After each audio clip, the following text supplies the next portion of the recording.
Welcome everyone to the Colorado Plateau Dark Sky Cooperative's Quarterly Connections. I'm really excited to have everyone here today. I have a very special guest, Dr. John Barentine. I will introduce in just a moment. I'm also excited to introduce my co-host, Troy Allan, in just a moment. Today's webinar marks the second part of a two-part series. Some of you may have joined us back in September when we held the first part of professional support for dark sky communities, with the subject being finding common ground. And we had some excellent examples shared with us from Colorado and Oregon. And I encourage you to go to our website and see past recordings. Today's session will be on who can benefit and why from the professional support for dark sky communities. Today, we will be hearing from Dr. John Barentine, who is a professional astronomer, a dark sky consultant, and world-renowned expert in dark sky conservation.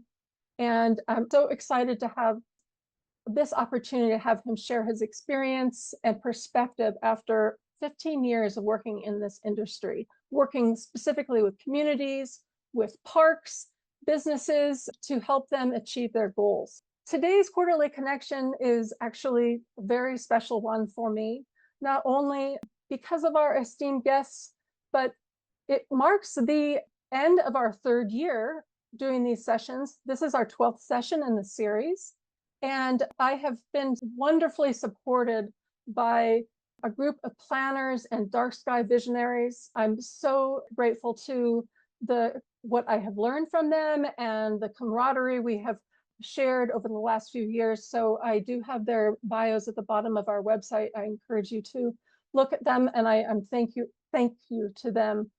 As I say at the beginning of every session, the goal of the Quarterly Connections educational series is to build a community, to foster connections and broaden a collective understanding of matters related to the dark night sky and its management. My name is Lisa Stoner, and I'm the coordinator for the Colorado Plateau and the Basin and Range Dark Sky Cooperatives.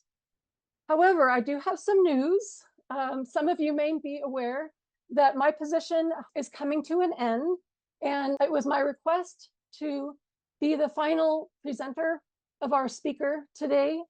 And I'm so pleased to be here. I'm so grateful for the momentum that we have built together with the Dark Sky Cooperatives and the connections we've made.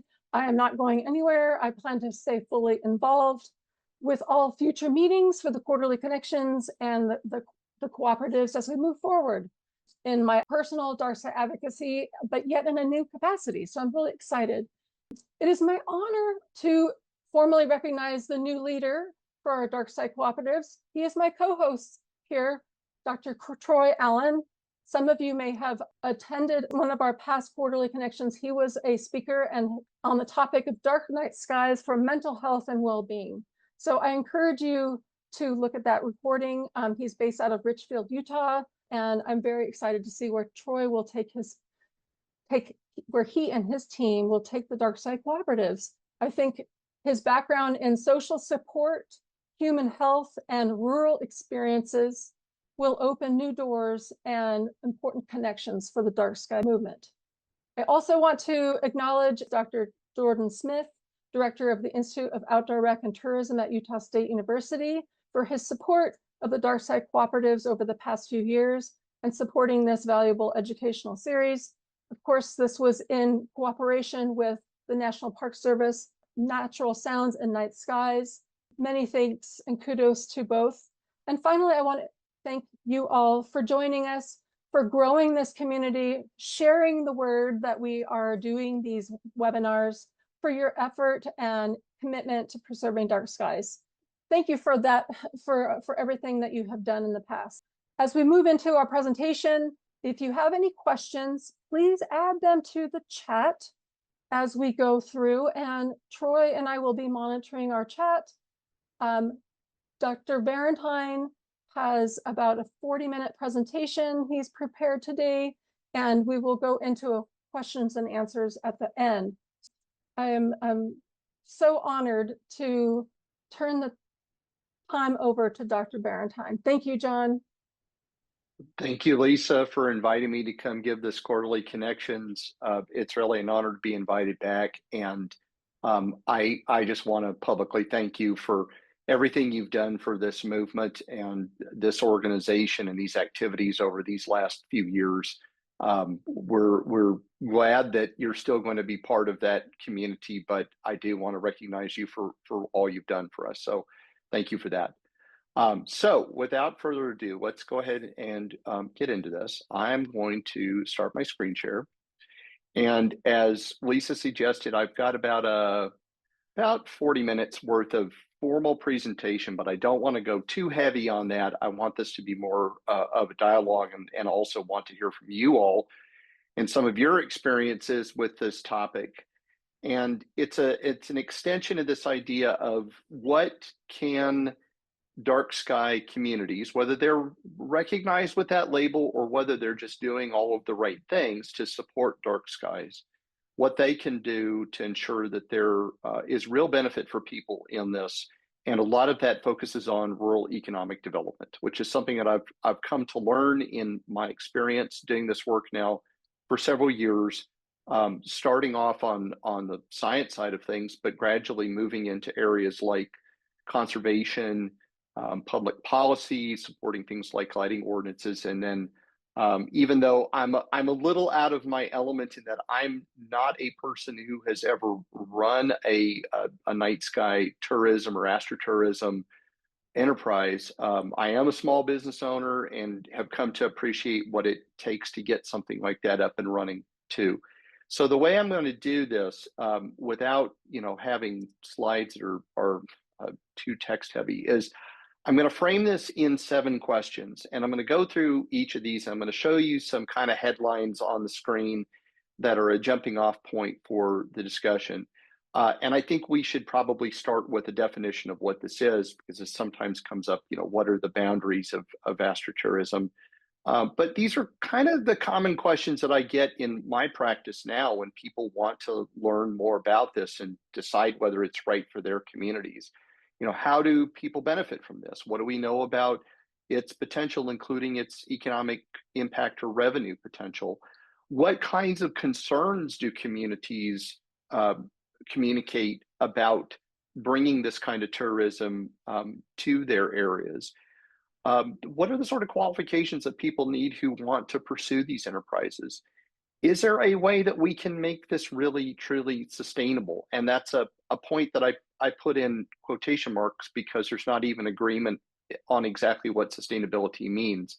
I'll talk a little bit about this. And then the one question that I get asked the most, of course, is, how do I get started? Where do I begin if I want to bring this to my community?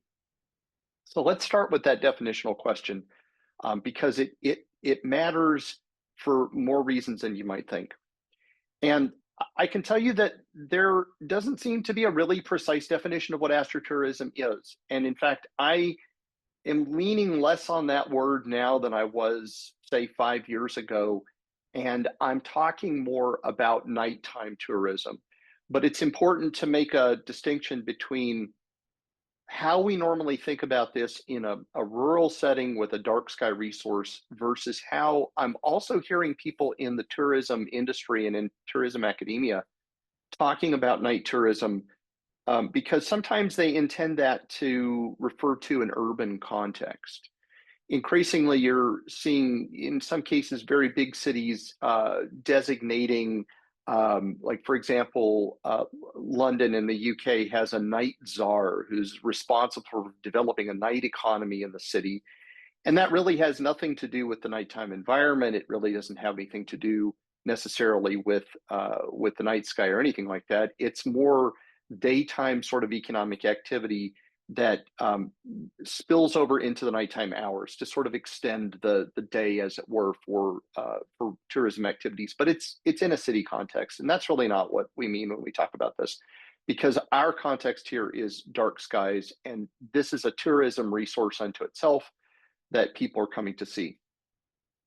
But I want to be clear that it's not always just astronomy tourism. That word astrotourism is a mashup of astronomy and tourism, as you might imagine.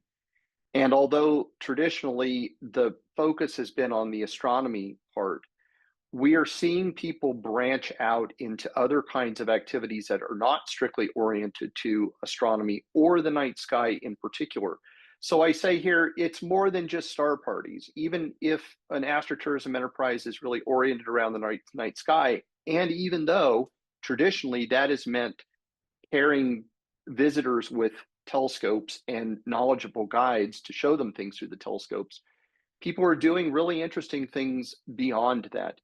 Any kind of activity that takes place in nature at night, probably outside of a city, where the nighttime environment is dominated by natural darkness instead of by artificial light at night, that broadly fits under this heading. So I say here, nighttime experiences in nature. That can be things like nature walks, for example, or other kinds of things that take place in an outdoor space where the night sky might be a component or it might be incidental, but it's happening outside at night. And I think that all falls under this heading. So anytime we're talking about astrotourism, it's important to realize that it's not just stargazing. It's not just sort of amateur astronomy type of activities. And it's also important for me to say that increasingly, the smart people are coupling this with daytime tourism products. When we say products, we mean everything from specific things like tours, guided tours, people who engage in that sort of thing, broader kinds of facilitated tourism experiences. This could be things like your conventional outdoor recreation, river running, backpacking, anything where it takes people into the backcountry for those sort of experiences. It can be agritourism. There are other things that are complementary to this, and they seem to have a synergistic effect. If you can couple your astrotourism offerings into daytime offerings, it's a more than the sum of the parts kind of prospect. So I'm trying to portray this as it's a very big tent, or it's an umbrella sort of term that encompasses a lot of things, and it even extends a bit into the daytime hours. How do communities benefit from this type of economic activity? A repeating kind of theme that you're going to hear is, well, we think that, or we hear that, in the sense that there's not a lot of research on this that's very systematic and very empirical and data-based.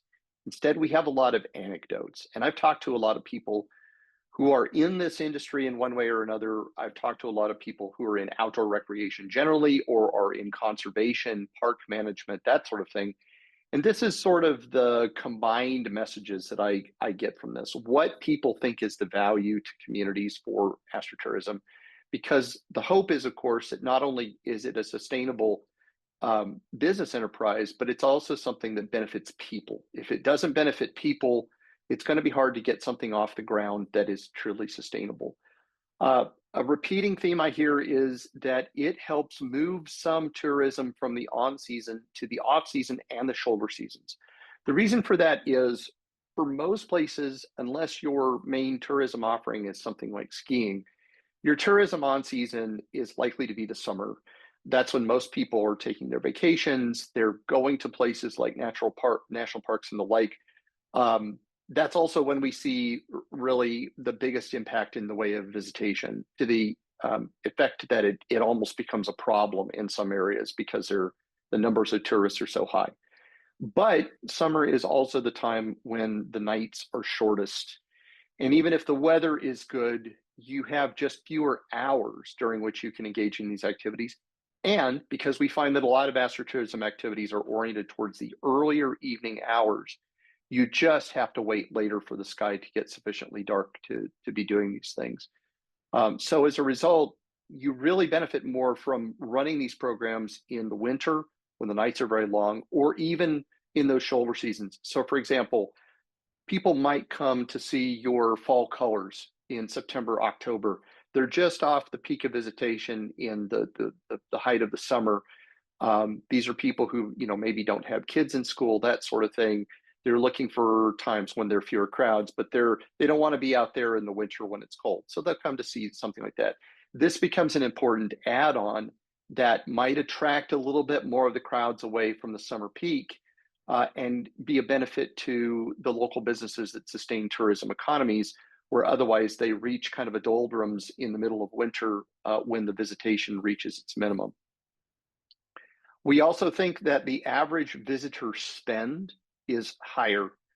And it is because, as I have heard people in this industry put it, you can't drive through dark skies, meaning you can't really just come and experience something for a few hours and then leave and go somewhere else because of the timing of things. Compare that to, you load the family into the minivan, you drive out to here where I'm at, for example, in Arizona. You go to the Grand Canyon. It's possible to show up in the morning, maybe walk one of the trails, drive the rim road, have lunch, and then you're onward to Vegas or wherever you're going next. On the other hand, a person who's coming to engage in astrotourism specifically, or they're coming for your daytime offerings and they discover that you have nighttime tourism and they want to take part in that, that means an overnight stay. And from the data we have available, when there's an overnight stay involved, all of a sudden your typical visitor spend is something like 3 times higher than it is for a daytime only tourist. So there's an economic benefit here from having people come and stay overnight. They're more likely to spend several days than just one overnight visit, which again has a multiplying effect on the potential for the revenue. We think also, again, anecdotally, that astrotourism tends to attract wealthier tourists. People are willing to come from literally across the globe to come to places that have good dark night skies, typically good weather patterns throughout much of the year, and in order to see the thing that they're coming to see. In that case, they're also more interested in sort of higher end experiences. They're willing to pay more for more bespoke kinds of activities with smaller groups. They're willing to stay in higher end hotels and eat in slightly fancier restaurants, that sort of thing. So again, coupled with that requirement for an overnight stay in order to engage in astrotourism, we think that the per tourist economic impact is higher. But again, we're lacking really hard data. I'm going to show you some examples of that in a moment. We think that there's a lower overall impact on communities relative to other kinds of tourism. Not economic impact there. What I mean is the visitor presence. You don't have the crowding at the national parks like you experience during the peak of the on season during the daytime, because we're shifting that to the nighttime hours. So if you're not so much about the crowds, this is probably more of the kind of event or activity that you want to be involved in. And there's a value that extends beyond tourism, beyond just those temporary short-term visits to communities. If you convey a good impression of your community to visitors, some of those people may want to relocate to your community. They could bring considerable capital into your area. They might start businesses, for example. That you get good word out into the wider world about your community, that sometimes is advertising that you couldn't buy. So when I say there's value here and how communities benefit from this, yes, a lot of it is focused on tourism, but we're also thinking about the kinds of things that can bring long-term value that exceed the revenue from those short-term stays. So I said I would give you some examples about the revenue potential associated with dark skies and astrotourism. And again, what we know is very limited. There have not been many systematic studies that have been done, but I'm going to show you a couple of examples to give you a sense of what that potential is. What I'm showing you here are some results from it was a non-scientific study, but I think it's pretty rigorous, that was done by a London consultancy for the first international dark sky park established in Europe, which was in the Galloway Forest in southwestern Scotland. The park received its designation in 2009, and this company looked at the following 2 years as the astrotourism industry was ramping up in that area. They looked at things like tax receipts, voluntary financial disclosures from area businesses, some other economic indicators, and tried to get at a return on investment. They wanted to know, for whatever amount of money that the community invested in this activity and in this industry, what did it get back? And the results were limited but very promising. And I've highlighted some numbers down in the corners that return on investment.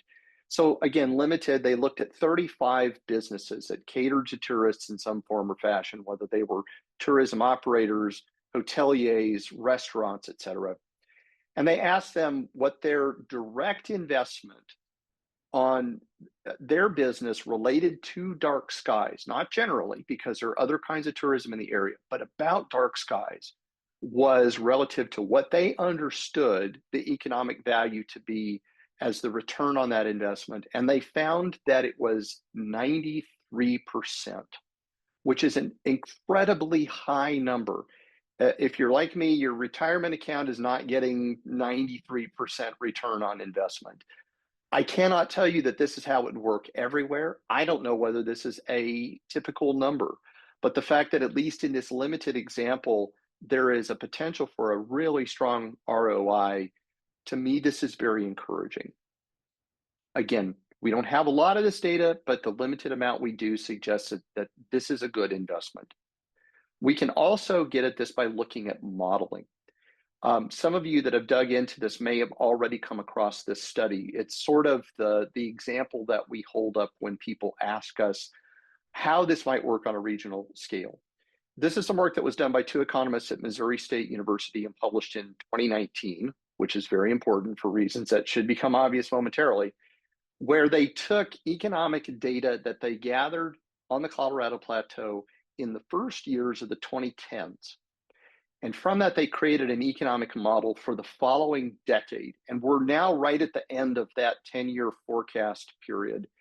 And I hope that they're going to do a follow-up, or that somebody does, where they look at the actual economic data from the other side of this to determine how accurate was this model.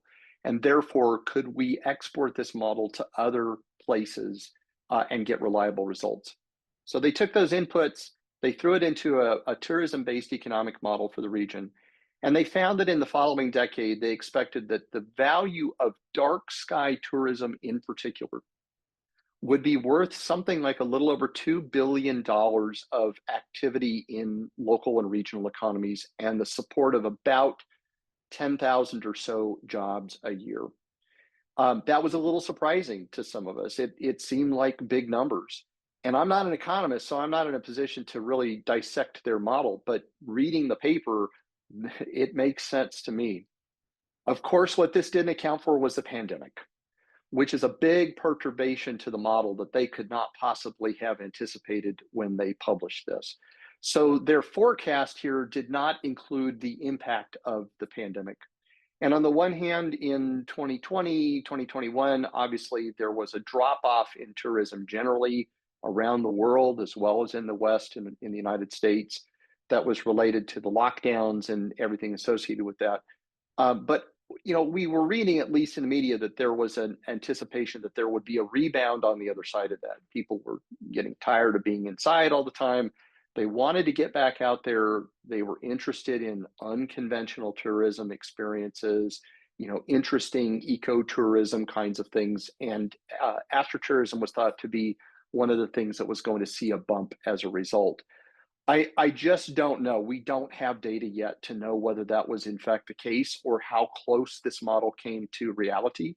But again, if you buy the logic underpinning the model, this is very encouraging. And the more that we could spread this around, ultimately, the better, so that it wasn't concentrated in particular areas of the Colorado Plateau, but that there was a slice of the economic pie potentially for everyone involved.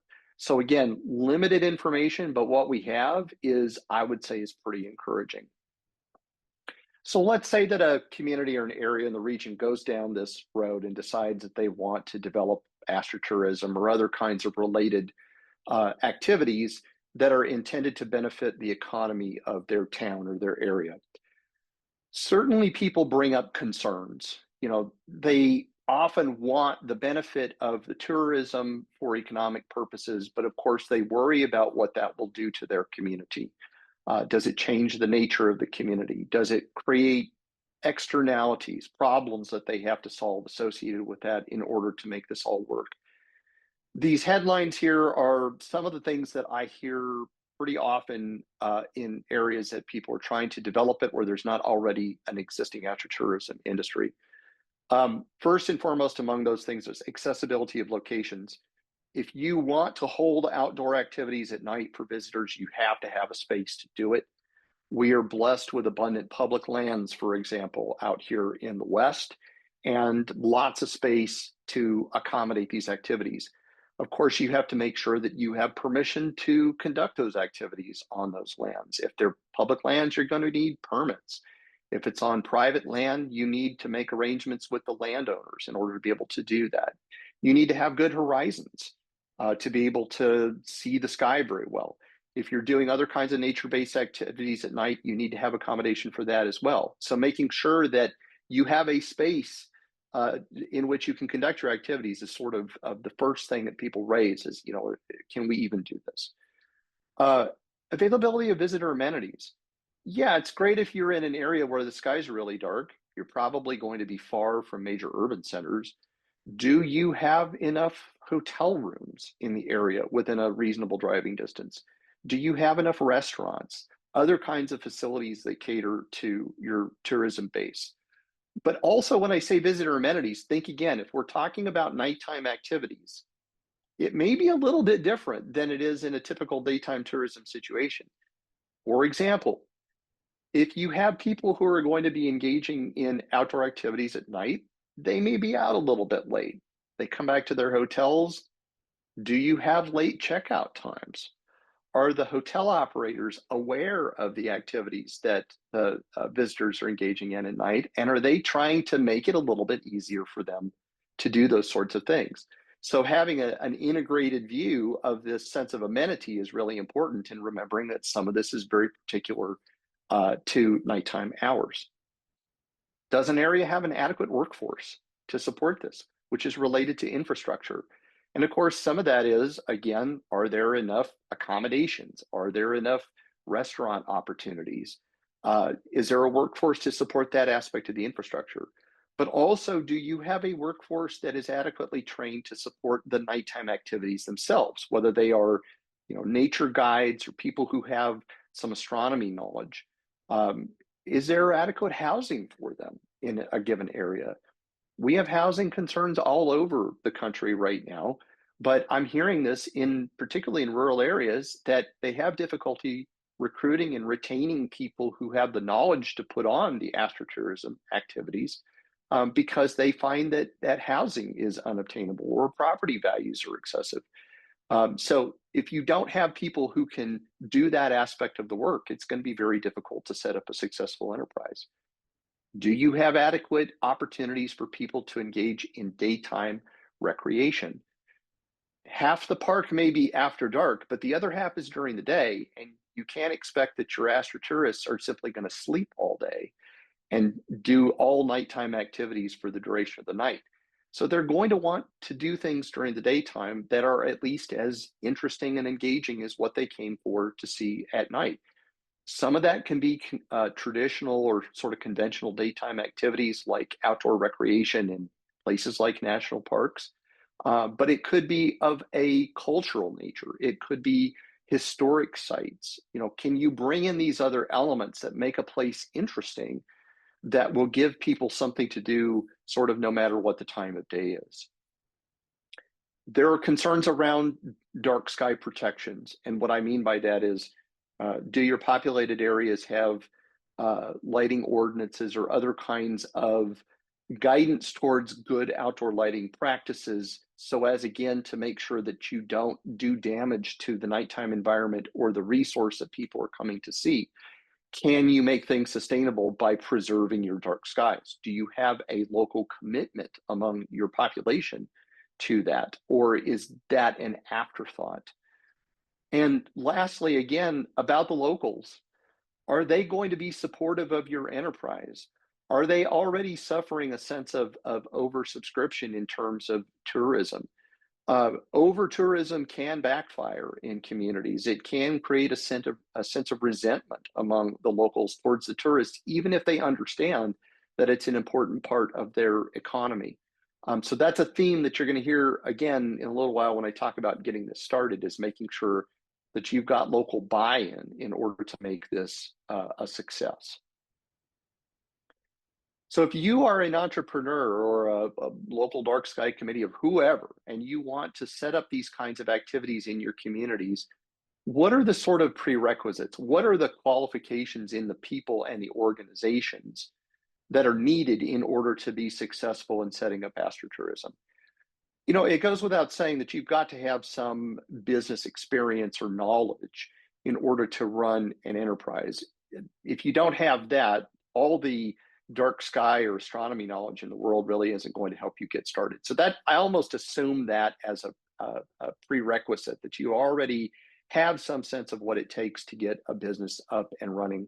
Oftentimes people who do astrotourism and set up businesses, they have already founded businesses doing other kinds of things, usually in the tourism space.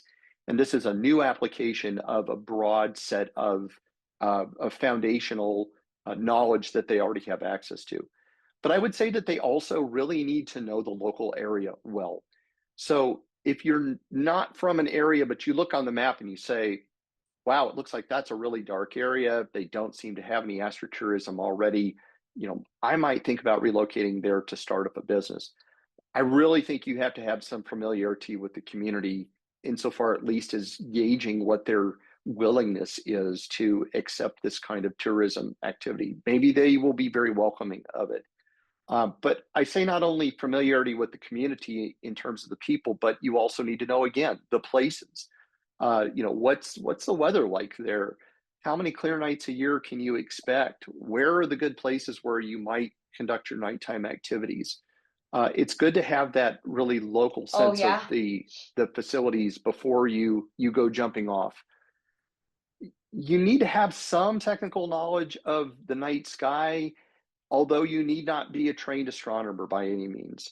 There are plenty of people who put on astrotourism activities who are not trained astronomers, but obviously they've picked up some knowledge from their own practice and their own reading and self-education, as it were, because that's what people are coming to hear about. And it's really a benefit to have that additional value where they feel like they're getting something out of the experience beyond just going and looking up. They want to understand what it is that they're seeing. So whether it's the entrepreneur themselves or whether it's their staff, it's useful to have some of that knowledge. People who have background in formal education, public outreach, or other kinds of industries where they're doing a lot of customer service, as it were, especially if it's educating or informing the public through communications. I think that's really invaluable in setting up these kinds of enterprises, because the nature of astrotourism is really of that informative or outreach kind of nature. I don't think it's an absolute prerequisite or requirement, but it is definitely something that is nice to have. Alongside that technical knowledge about the night sky and about astronomy, at least some familiarity with the lore of the night sky, the mythology, the stories is very helpful, whether that's knowing the Western constellations and some of their stories, or as we have a significant Native American population out here in the West, and to the extent that they're even willing to share their stories about their night sky lore, as some tribes are pretty guarded with that information, but where it's available, that is also a nice value added aspect of these programs, is to be able to give it some local flavor. If you can bring in local guides from the Native community to talk about their indigenous sky knowledge to the extent that they're willing to talk about it, that's even better. And in fact, for some visitors, that can really be a home run, because they feel like they've not only had a night sky experience, but it's been made more authentic to the place that they visited. And they come back with some really wonderful stories. And speaking of which, I think to be a good guide in this space, you need to be a good storyteller. You need to be able to engage with visitors at a more than superficial level and be able to captivate them and hold their attention. And really, you get to the end of the experience and you leave them wanting more, because that's the key to ensuring that they're going to have reasons to want to come back for more programming. So putting these pieces together now, I've talked about what it takes to kind of get this off the ground, what sort of skills or background that a person needs, or a business owner needs. Some of the concerns that are raised by communities surrounding astrotourism enterprises. Let's say that all that goes well and you get your business up and running and you see a little bit of success, at least initially. How do you keep this going? How can astrotourism be made sustainable? And that term sustainability is thrown out a lot lately, and it has a lot to do with an environmental context, but it can be sustainability in a business sense. It can be sustainability of the resource that people are coming to see, how that integrates with the local environment, other tourism offerings in the area, et cetera, so that people want to keep coming back. And this is not something that fizzles out in short order, because your potential customer base thinks that they've seen it all at that point. And what I tell people about this is that you really have to figure out what makes your location special. And that's both daytime and nighttime. Yeah, it's true that if I go, to experience astrotourism in one area and then I drive a couple of 100 miles, I'm basically going to see the same night sky. You don't really get into seeing a different night sky unless you travel to, say, the Southern Hemisphere, for example. So on the surface, it would seem like we're not really offering people more by taking them to a different location.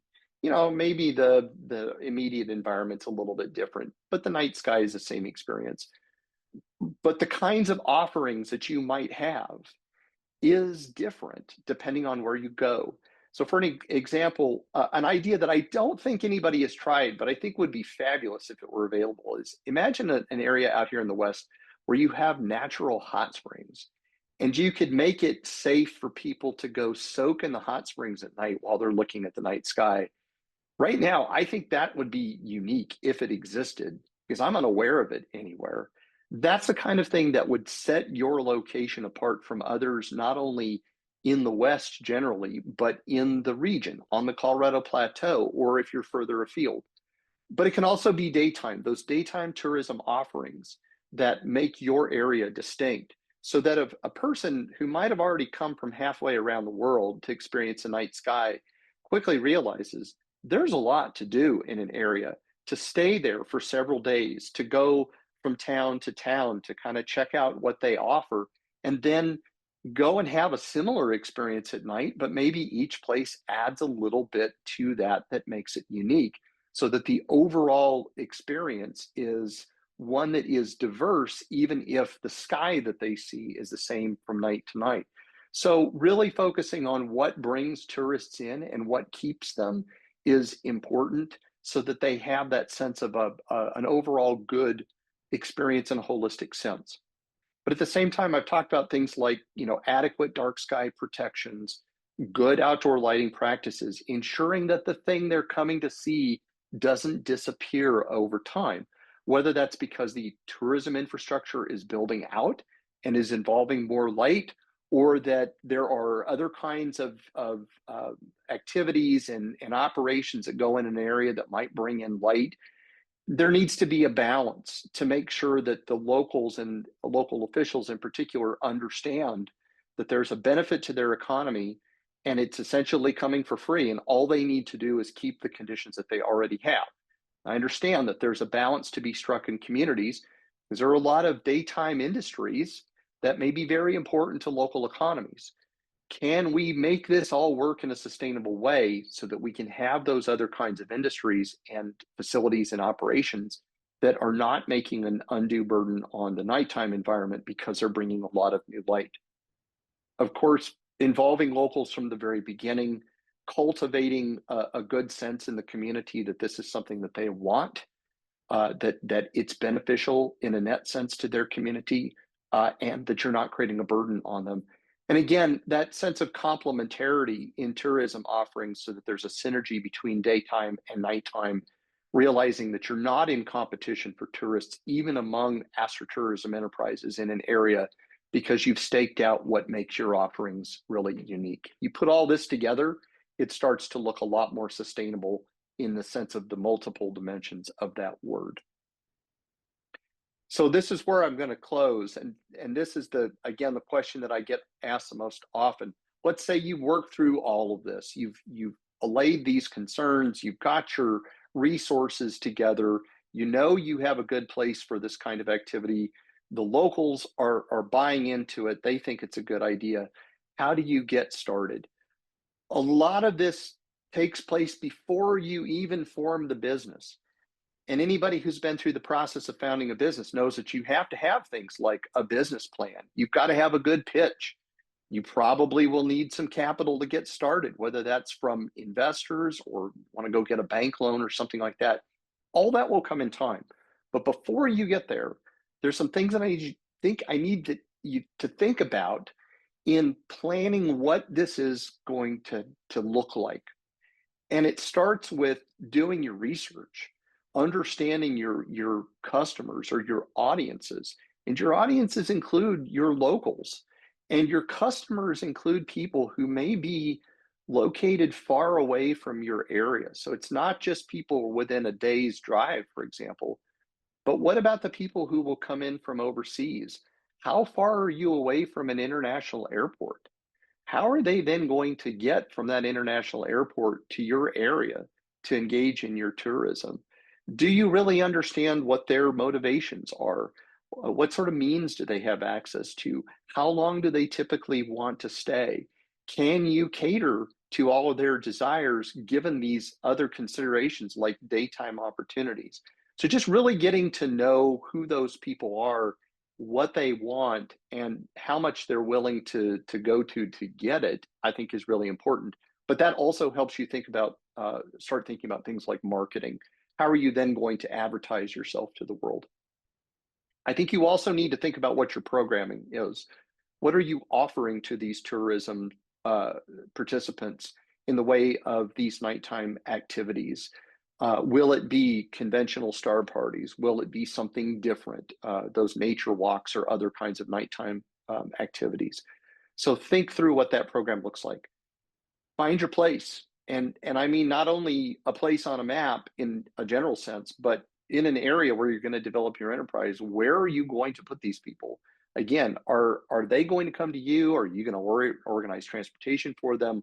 Are you on public land, private land? Do you need some sort of infrastructure at that place? Do you need to build elevated walkways, or do you need to have electricity available if people want to bring their own telescopes or camera equipment? Can you put that kind of infrastructure on the land where you want to do this? You need to think through these things before you commit to a place. Even if you don't hire them at that point, start thinking about how you're going to recruit your staff. Who are the people who are going to put on these programs at night? What sort of qualifications do you want them to have? Can you find those people locally, or are you going to have to recruit from outside the area? And particularly if you do, are you going to have a place to put them? Are they going to be able to find all the things that they need within a reasonable drive in that community to also be fully present as your potential future employees? And as much as you think it would be part of the process, I'm surprised by how many people who get started in astrotourism don't think about the question of what you do on cloudy nights, right? In many cases, because they don't think about that, their almost default position is they say, well, if it looks like it's going to be cloudy on a given night, we'll just cancel the programs for that evening.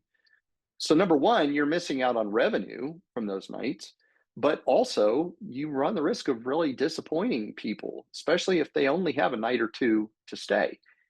There are ways to put on programs for people on cloudy nights that still leave them feeling like it's been good value for the money, even if they did not get to see the night sky that they expected, for example. Those can be outdoor or indoor events. What I mean by indoor events is you can have things like lectures or guest speakers come in and present on things. There are various kinds of interactive activities that you can do that still have a connection to the night sky or to the nighttime environment, but can be done indoors if it's raining or snowing, so that you do not have to cancel your events simply because that's what's going on. And then even on cloudy nights, there are opportunities to take people outside and to do activities in the outdoor environment, even if they can't see the night sky. So in the end, they feel like they got something useful out of the experience, even if it wasn't the night sky that they expected. And after you've done all of those things, then start to worry about the business aspect, because of course you still have a store to mind, as it were. So all of the usual kinds of things associated with starting up and running a business are involved. But if you can do these homework type things in advance, I think you're much better positioned when it comes time to actually get the business off the ground. So I encourage anybody who has interest in this to look into astrotourism. I think there's great potential in it. There are a lot of questions that need to be asked, and there are a lot of unknowns right now that we just don't have really solid data to support. But at least the anecdotes give us some good jumping off points. And people are running successful astrotourism businesses right now, and they are benefiting these rural communities. So there's a lot that we can learn, even in talking to each other.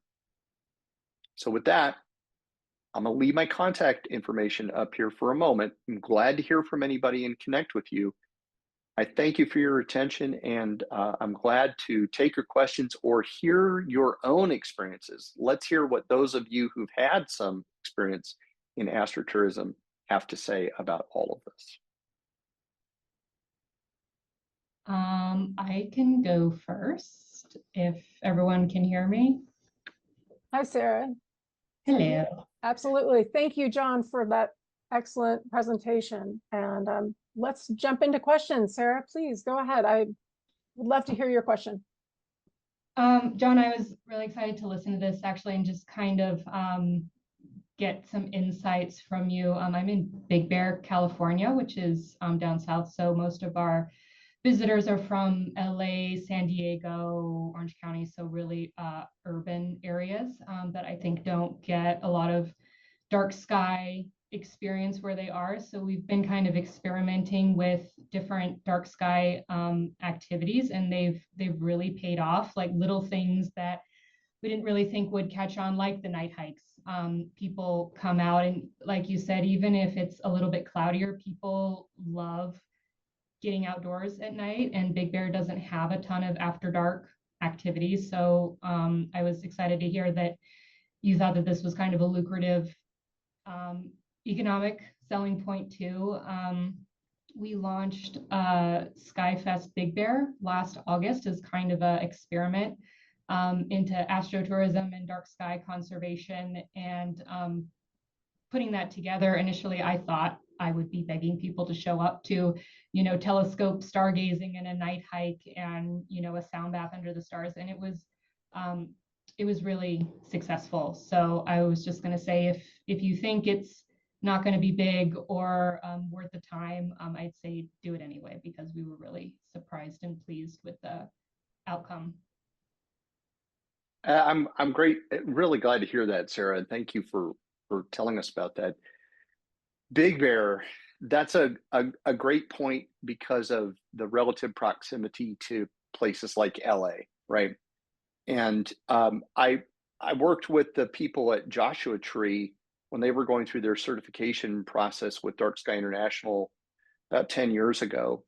And there was some concern at the time that they might not even fully qualify for the designation because while they are, a ways out from LA, LA is a big place. There's a lot of light. They thought, well, will people really come here? But they knew already a lot of people come from LA to Joshua Tree because they can get there on a freeway. They can be there in a couple of hours. And it's not a pristine sky, but it's a lot better than the sky in LA. And that's something I wanted to impress on people, that point that you don't have to have a perfect night sky in order to be successful with astrotourism. They've got a great observatory right at the edge of the park. It's just beyond the park boundary in the 29 Palms area of California. And you look over to the west, and there's a great big light dome from Los Angeles. The mountains help kind of screen some of that light out. And if you're pointing your telescope towards the west, you might not see a whole lot. But man, you turn that telescope around to the east, and the eastern sky there is glorious, right? So I don't want people to think that you have to have, you know, pick your darkest place you can imagine, your Death Valley or your Grand Canyon or your Zion or wherever, that you don't have to have a sky that looks like that to attract people to come to your programs and to successfully run astrotourism, because people are doing it right there around Joshua Tree. And I think that's a good testament to anybody who's not terribly far outside of a major urban area, in the sense that, you know, you can do this too, and people will come. If you build it, they'll come. For sure. Thank you. I also wanted to add some of the things you talked about, John, having people recognize what makes your place special, just adding that there's a sense of tradition as well. I mean, I have family places that we have gone to since I was a kid, and the recognition, the familiarity, I think those are qualities that are very personal, that as someone who might be building their dark sky business or their community recognition for dark skies, you are building a history with families and your guests. So I think that's just another thing that we didn't quite touch on. I really appreciate Sarah's comments there as well. Is anyone wanting to share from their personal? I say Emma Holiday. Holdaway, thank you. Holdaway, thank you. Yeah. My name is Emma Holdaway. I am the administrative assistant at the Nevada Northern Railway National Historic Landmark in Ely, Nevada. I'm Mark Bassett's assistant, and we have something called the Great Basin Star Train. So we are a historical railroad built in 1909.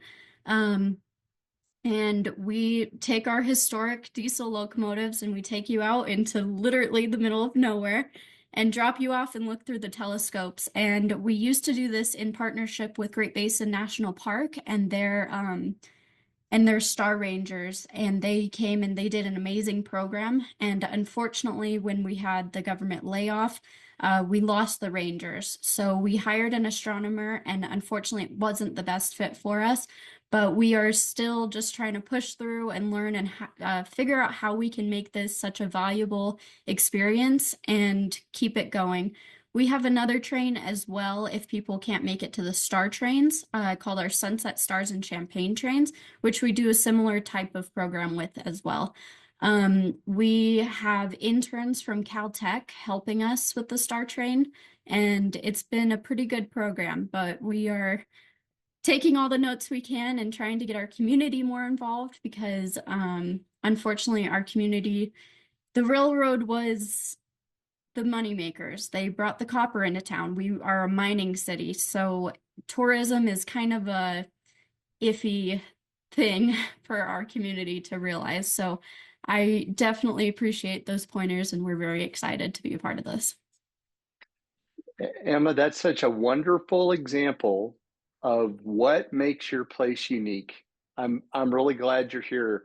If I had to come up with a short list of examples like that, I would have thought of the Star Train. Where else can you have that experience, right? And so even if people come to Great Basin, let's say they just go to Great Basin, they're there during the daytime, they discover that there are programs at night, they're staying there nearby, they engage in that.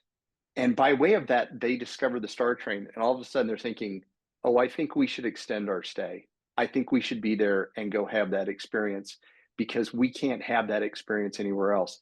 And you know, that's a really outstanding example, but I think there is something like that in one way or another almost everywhere. You just have to figure out what it is and then market it. Yeah. Danielle Adams from Flagstaff. You have your hand up? Yes. Hi, everyone. I wanted to share some insights related to using cultural astronomy and star lore. I'm currently the executive director for the Flagstaff Dark Skies Coalition. But before that, I worked for 4.5 years as the chief marketing officer at Lowell Observatory. So of course, that's a big astrotourism destination. They discovered Pluto. That's, no one else is going to have that in their toolkit. But since leaving Lowell, I've been engaged more and more in very small group, often high-end, curated experiences, things like glamping adventures, where I will be the cultural astronomer in a place like Chaco Canyon, and it's been a really neat thing because, for example, in Chaco Canyon, we don't know exactly what they believed. It's this marvelous archaeoastronomical site, but we don't know what their star lore was. But my own research in indigenous Arabian astronomy provides a lot of possible ways of seeing the night sky, and it connects to the star names that we use today. And people have been absolutely loving it because it's not your typical presentation of, the 10 or 15 coolest things to see through a telescope tonight. And, we who are a bit more engaged in astronomy forget that for the general public, a fuzzy blob looks like another fuzzy blob oftentimes. And so when you're able to share those deep cultural stories, it enriches the whole experience. To talk about, the background behind star names that they've heard of before, like Vega. And, there are many different cultural backgrounds to the hundreds of star names that we have today. I know someone who was focusing on Norse astronomy in her presentations, and so it's a really strong piece that can enrich your astrotourism, and it doesn't have to necessarily be where you're from. I'm in northern Arizona. There are fascinating local tribal astronomies, but those are things that often cannot be shared by people who are outside of the tribe or between certain times of the year. And so in the beginning, I was a little bit uncertain about focusing on Arabian astronomy. That's the thing I knew in Chaco Canyon. But the reality is that those ancient stargazers were doing much the same thing. And a bonus is that if you have some nice presentations prepared in advance, that is your cloudy weather plan, because you can still deliver a really nice, engaging experience even without telescopes or seeing stars through the clouds. So just a note there about the really good use of cultural astronomy in these kinds of experiences. I would absolutely 100% to everything that you just said, Danielle, and to your point that even when you can't necessarily talk about your local indigenous sky lore necessarily, that people are just hungry. They want to know everything, at least in my experience, right? They're glad to hear about whatever you have to talk about. And it's because you hit on the point about Chaco to say, well, these people who were here 1,000 years ago, they were also interested in the night sky. What did they make of this? Even if we can't answer that question necessarily. And this idea of us being linked by this night sky is a really tremendous thing. Let's say you have people who come to your community from very far away. They may not be native speakers of English, for example. Sometimes you'll get tour groups, they might have an interpreter. And I have been on the other side of this in other countries where I did not speak their language, but it's remarkable if you have a way to communicate with visitors. Even something as simple as I was in South Korea with a group of people who mostly did not speak English. We had one interpreter, and it was a group of amateur astronomers. And I'm so excited to hear what they have to say. And so through the interpreter, we're all standing out there under the sky. I said, I picked out a constellation and I said, I call it this. I said, what do you call it? Interpretation takes place. lots of excited, animated response to that, you formed an instant connection because it's this thing that in principle we all share in common. That's a way I've seen people who do astrotourism programming is they elicit a response back from their visitors. Tell us about your experience. You know, what's it like where you live? Maybe you can't see the sky very well because you live in a very big city, but tell us about that. And then you get people talking to each other. And believe me, when you get strangers together in the dark, a lot of the guard that we have normally around strangers drops, and people are willing to talk and ask questions that they might not ask during the day. They're just willing to be more, I think, authentic in a sense. That's a wonderful experience that people come away with once they've had it. Again, if they feel like they're in a safe place, small enough group, they can have that kind of interaction. It's just unique as a tourism experience. They'll go home and remember that forever. Absolutely. And it's really about connecting people to the sky. And, you know, when you shared, you know, a little bit of poetry, a little bit of, you know, how people would use the stars to forecast seasonal changes, and you're in that season and you're pointing to that star that was used to forecast. I mean, it just reconnects people. And in this particular set of glamping experiences, I do that with a company called Heritage Inspirations. And so, as you mentioned earlier, John, they're doing things during the day. They are exploring Chaco Canyon. They're having some yummy meals, right? So they get that daytime experience, and that provides the cultural context as well for them to connect to the night sky. So yeah, it's really great.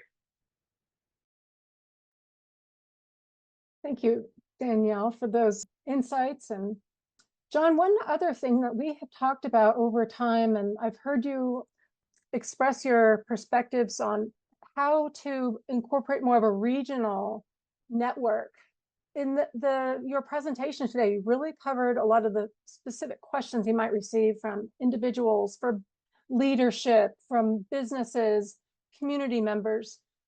Can you talk a little more about your perspective on how to build that network, the partnerships through a regional approach? Yeah, this is still very early. I don't know if they probably have, but I'm not aware of it. Anybody has tried to build this up on a regional level through some type of association. Normally, this is done through what they call destination marketing organizations, or DMOs.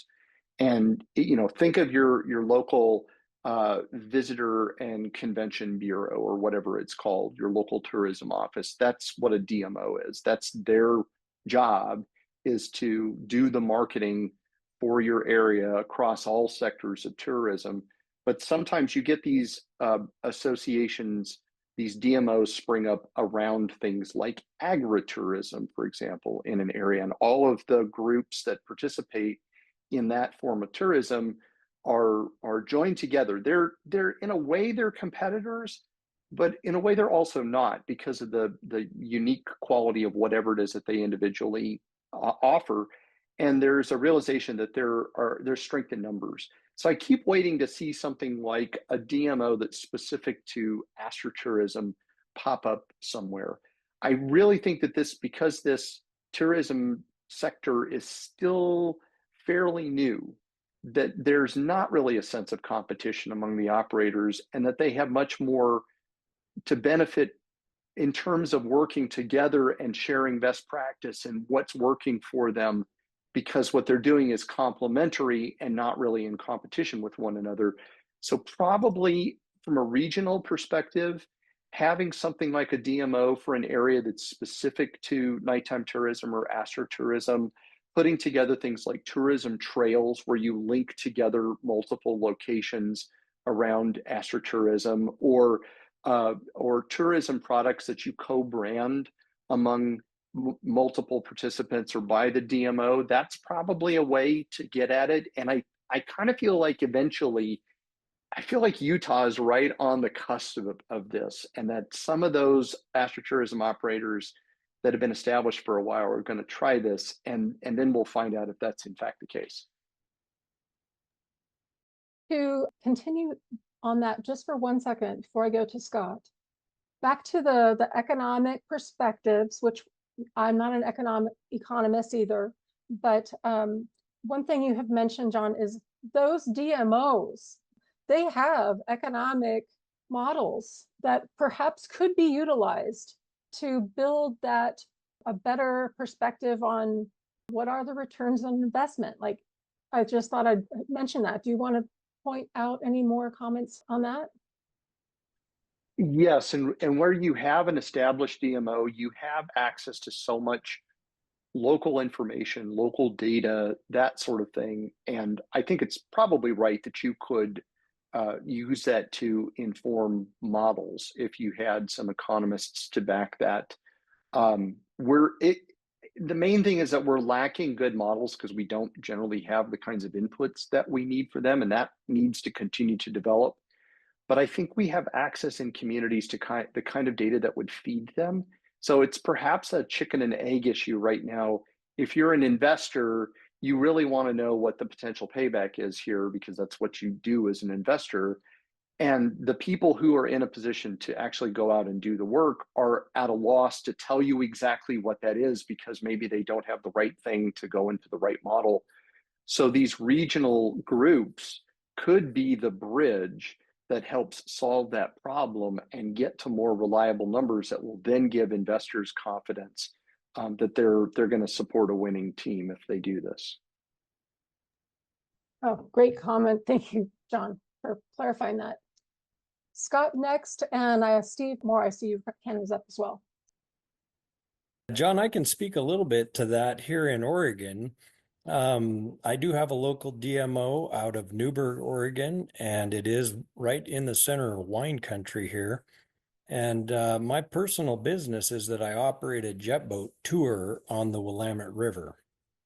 And so through the local DMO, we sought out some regional partnerships in the very things you just mentioned in order to extend my sunset tour that I offer on the river currently into a more of a night tour activity. Our dark scale, of course, isn't quite dark enough to be able to capture the Milky Way, but we do get out of the urban area and do have a fairly a dark sky that I operate in. So my local DMO helped me to find some volunteer astronomers from the local observatory in our area. So I'm able to take along a local volunteer astronomer onto the jet boat and take our tour guests up to a remote section of river and stop at an island and along the way catch the sunset, then start a campfire and have a bit of s'mores and a little bite of dinner as the night progresses. And then as the stars start to pop, the astronomer kind of takes over the programming at this point and is able to just start interpreting the sky. And then as the darkness gets even more, pulls out a telescope, and he's got a Dobsonian telescope that we bring on the boat, and he sets up, and we are able to just go from binoculars and then into the deeper space stuff. And it's an exact demonstration of what you were just talking about. And we are in the infancy. I think I've done 5 trips so far, including this, and it's a super fun tour to lead, and it's a super fun partnership. And that DMO connection that you mentioned is very resourceful for me, being just an independent owner operator. And they are connected financially to tourism in the area, and they are able to get me some marketing that was very valuable for this event. So yes, it is working. Yes, it is new, and we have lots to learn. I still don't really know how to capture the people that are here for wine that are willing to stay late. But I think that it's just something that you've mentioned. If you build it, they'll come. And so we're just getting started.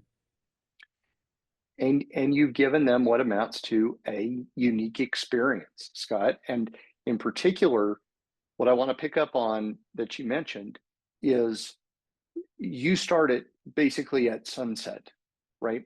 And you go through the twilight period into the darkness at night. And that even that twilight period, that's also all part of astrotourism. A lot of people, they don't want to be awake to midnight or 1 in the morning, to see that really dark sky in the middle of the night. They are very satisfied with an experience that kind of comes right up to the onset of darkness, and they get a little bit of the astronomy, but they can be back to their hotel room and in bed by 10 o'clock or whatever they prefer.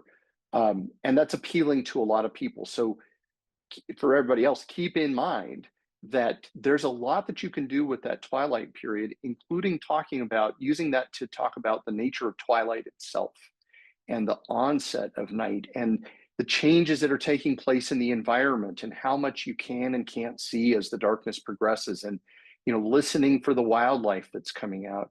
People are doing nighttime nature walks and that sort of thing that are really themed around sound, around replacing what they're not seeing with their eyes with the sounds in the environment. Again, tacking on another thing that makes the experience not only unique but unforgettable.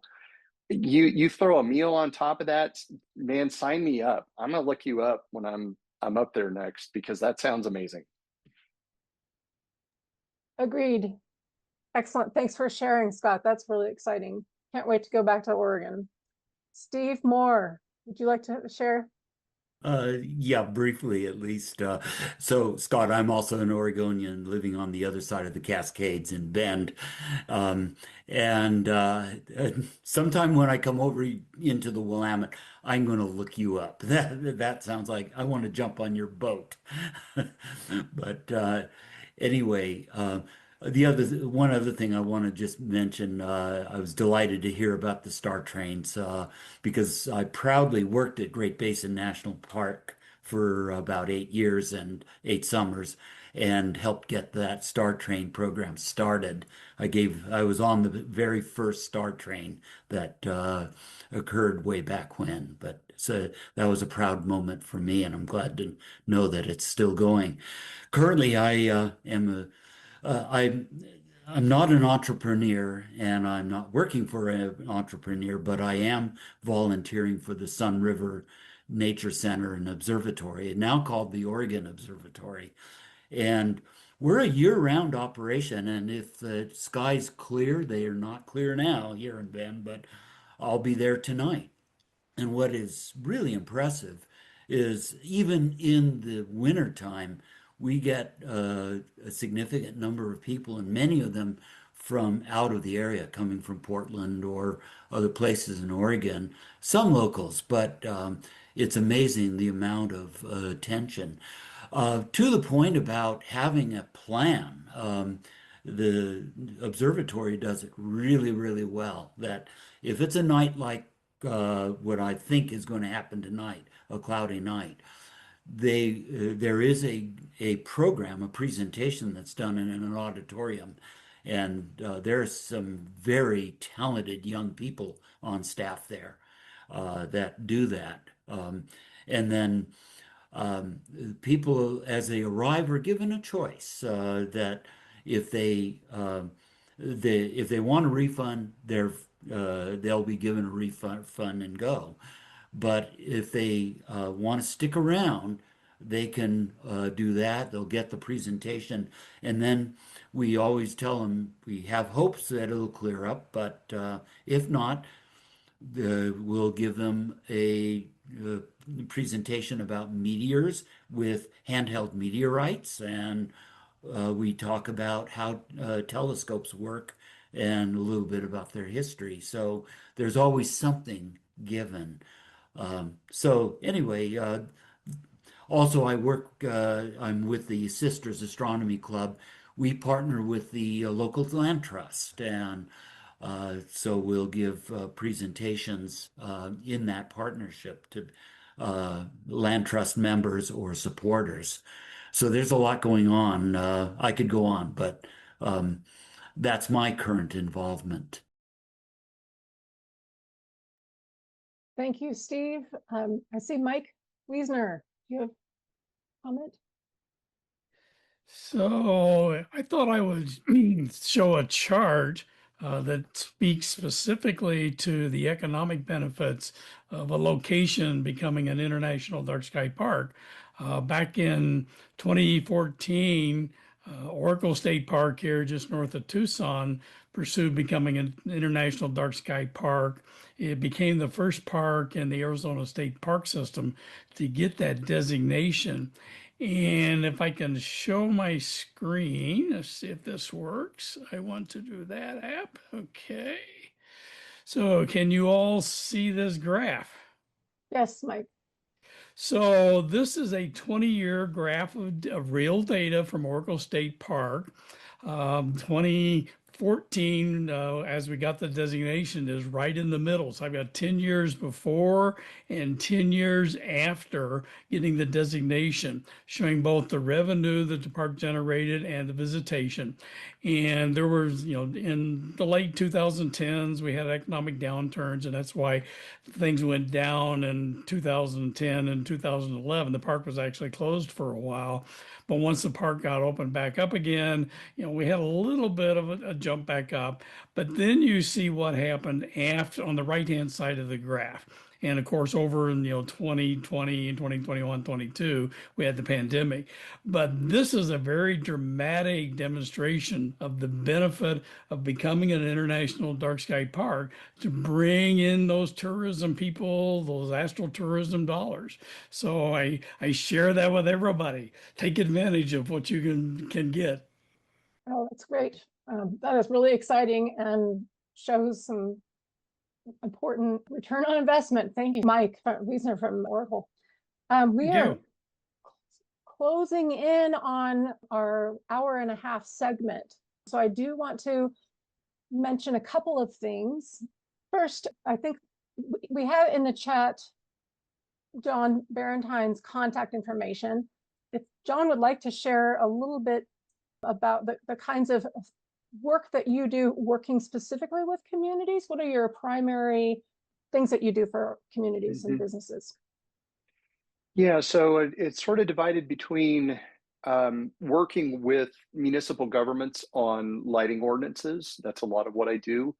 But I also work with groups that are, for example, seeking accreditation from Dark Sky International, whether it's for their community or for a nearby park or something like that. And that's everything from doing feasibility assessments or readiness to make an application, to getting them on the right track, knowing what they need to do in order to get through the process successfully. And then in some cases, they've just asked me to take on the task as effectively the project manager for that. I've also done lighting assessments for people. I'm not a lighting engineer, so I can't do a lighting plan for you. I can connect you with people in the lighting engineering and design community who can do that. But I can look at your current situation and make some general recommendations for how it can be improved. And then if lighting design services are needed, it can put you in contact with the people who can do that. So it kind of falls down along those three lines. I would say it's ordinances, it's dark sky applications, and then it's lighting assessments. Excellent. So I encourage people to reach out to John. Of course, we would love to clone John. He is in high demand, has so much experience. I really, I'm sure I am not alone in my gratitude for what you have done and what you can do for our communities and all of us in this dark sky advocacy space. So one other thing I wanted to share, and in recognition to the Dark Sky Cooperative's group of individuals I've been working with, we have a Dark Sky Cooperative meeting that is almost monthly. And we had a communications team that I worked with, and several of you are on the call today. And one of the final products that I helped work with was, it's listed in our Dark Sky Cooperative newsletter, the September edition. It was a survey of dark sky communities and getting certification. We have some results based on comments we got back from our colleagues across the United States. There's a link to the full report, and I'll just leave that for you to look at your own time. There's also a couple of things I wanted to say. Thank you to Troy and all the support you provided to me today. And I look forward to following you as you lead us into 2026. And one other link here is that Troy has Dark Sky Cooperative's research Facebook page. This might be another resource for you all to follow, and we'll hear from Troy in 2026. I do hope you will stay connected to our Dark Sky Cooperatives, and here is our newsletter link. I'm putting some things in the chat here. You can follow our newsletter here, and what will stay for the Dark Sky Cooperatives, the YouTube channel is where I post our quarterly connection. So the link there takes you to the playlist.